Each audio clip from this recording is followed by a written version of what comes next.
Salam əziz şagirdlər, yenidən sizi xoş gördük. Biz qədim Avropa, yəni Yunanistan mövzusunu davam edirik. Növbəti dərsimiz isə Yunan Əhəməni müharibələri. Gəlin dərsin öyrənməsindən başlayaq. Koloniyaların salınması. Əziz şagirdlər, biz sizdən öyrəndik ki, Yunanistanda, xüsusilə Afinada aristokratlar və demos arasında kəskin mübarizə gedir. Digər tərəfdən də Yunanistanda əkinə yararlı torpaqlar azlıq təşkil edir. Və belə olanda nə baş verir? Yunanistanın bir sıra şəhərlərin əhalisi məcburən Aralıq, Qaradəniz sahillərində, Ege dəniz sahillərində daimi məskənlər salmağa başladı. Belə məskənlər koloniya adlanırdı.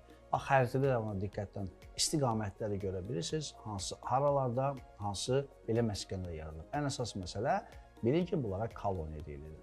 Hər bir koloniya eramızdan və 8-ci əsrdə onlar da şəhər dövlətə çevrilmişdi.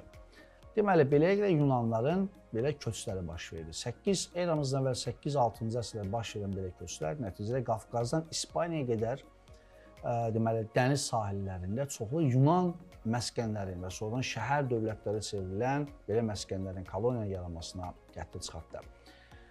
Deməli, kimlər köçürdü koloniyalara?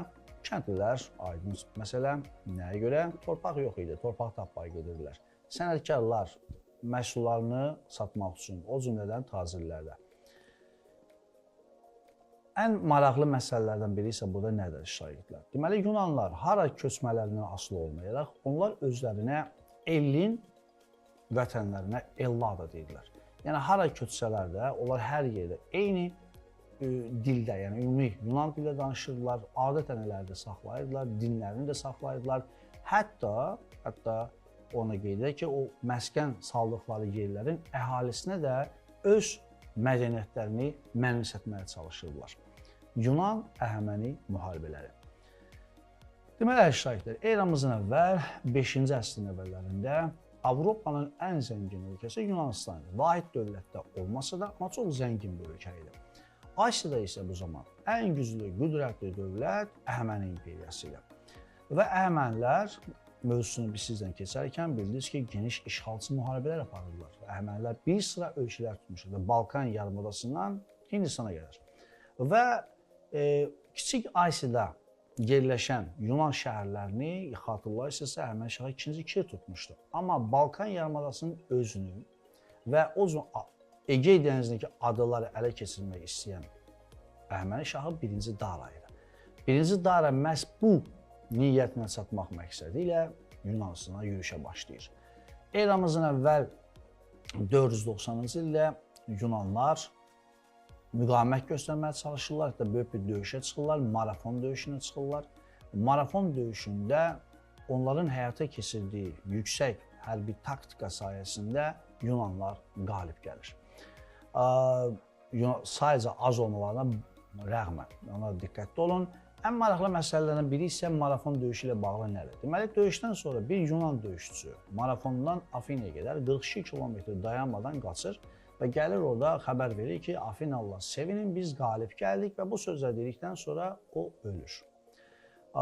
Sonralar həmən əskərin xatirəsinə bir sıra idman oyunlarında, xüsusilə Olimpiya oyunlarında marafon qaçışı deyilən bir qaçış var. Müasir marafon qaçışı məhz bu hadisəni xatırlatmaq üçün keçirilir. Fermopil döyüşü. Eramızdan əvvəl 480-cı ildə Əhəməni ordusu Şimali Yunanistana hücum edir. Sparta hökmdarı Leonidin başçılığı ilə Yunanlar Fermopil keçidini tutub Orta Yunanistana gedən yolu kəsirlər.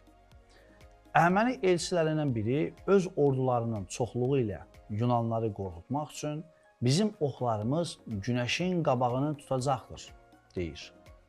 Sparta şahı Leonid isə ona belə cavab verir. Nə olar? Kölgədə vuruşaraq.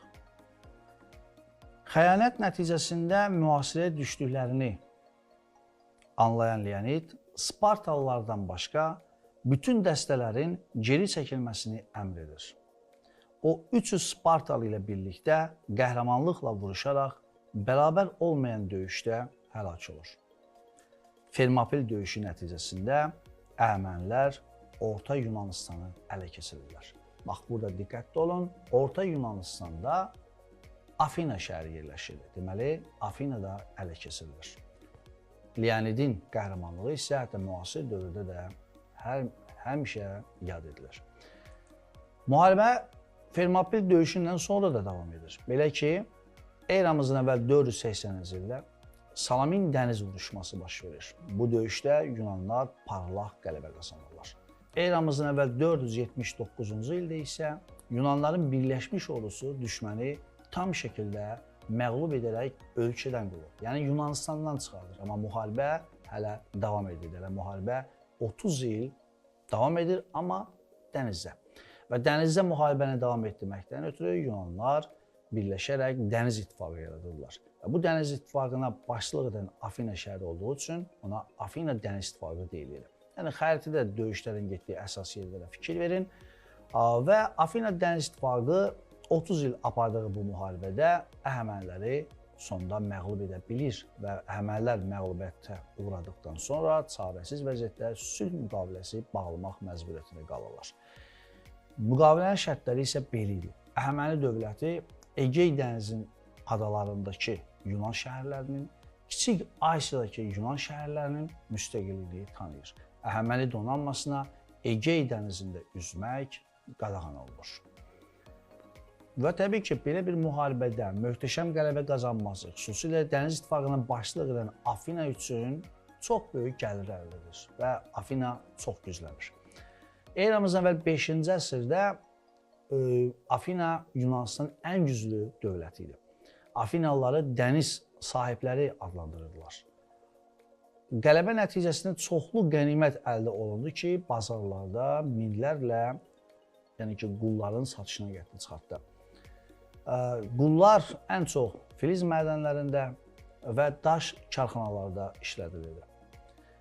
Qullara insan ayaqlı deyirlər. Diqqətli olun, məsələn, Spartada qullara ancaq hilot deyirlər, amma bütün Yunanistanda insan ayaqlı. Afinada qullarlıq demokratiyası da bu arada güclü inkişaf edir. Yəni, gəlin baxaq, elə bu nə olduğunu da sizdən birlikdə biləcəyik. Hakimiyyət uğruna mübarizə nəticəsində yoxsul vətəndaşların hüquqları genişləndi.